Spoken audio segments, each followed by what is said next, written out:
L'étoile d'or. Il y a très longtemps, un veuf qui avait une fille se remaria avec une veuve. Celle-ci avait une fille également, mais aussi laide, acariâtre et méchante que l'autre était jolie, douce et bonne.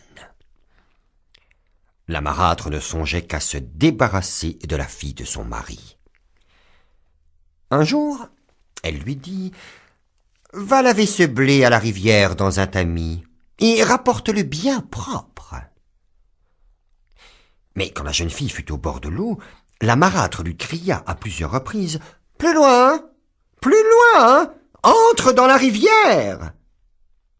Tant et si bien que le courant saisit la pauvre enfant et l'emporta. Mais il vint la déposer doucement sur l'autre rive, à l'entrée d'un bois. De ce bois sortit un grand vieillard à barbe blanche, déguenillé, crasseux, à faire peur. « Fillette, dit-il, voudrais-tu me rendre service ?»« Oui, si je le peux, » répondit-elle gentiment. « Il faudrait me débarrasser des poux qui courent dans ma barbe. N'en serais-tu pas dégoûté ?»«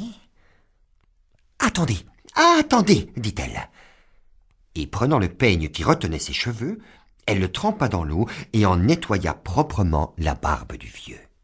« Merci, migote. Prends cette baguette. Elle écartera l'eau pour que tu puisses rentrer chez toi. Mais quand tu entendras le coq chanter 3 fois, retourne-toi pour me dire adieu. N'y manque pas. Encore merci. »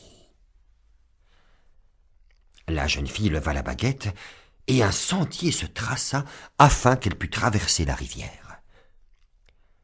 Quand elle fut vers le milieu du chemin, elle entendit le coq chanter 3 fois.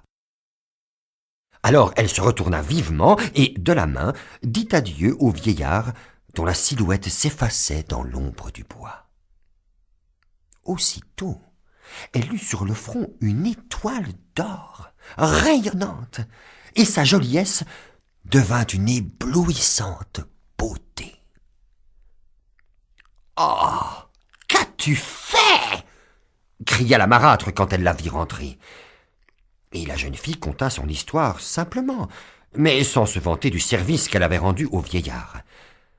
La marâtre en faillit perdre la raison de jalousie. À quelque temps de là, un beau cavalier, en passant, vit la belle à sa fenêtre. Ébloui, il mit pied à terre, se nomma, c'était le fils du roi, et obtint d'emmener sur l'heure la jeune fille pour la présenter au roi son père. Peu de temps après, il l'épousa, et tout le pays fut en grande joie.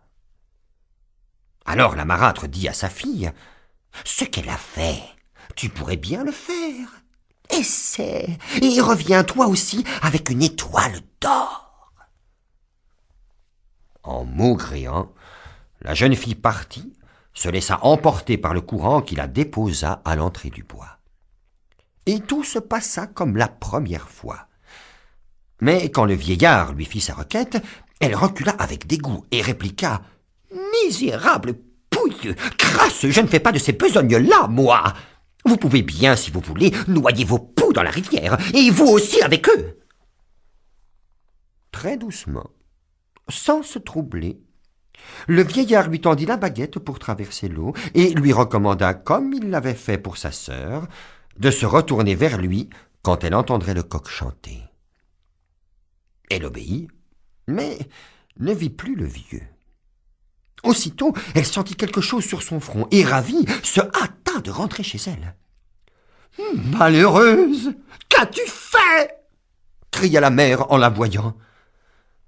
Sur le front de la méchante fille, un gros médaillon de fientes de poule s'étalait. Nul grattage, nul lavage n'en put venir à bout, la marque s'étala toujours. Et la fille devint horrible à voir, de laideur et de méchanceté. Tric-trac, mon conte est achevé.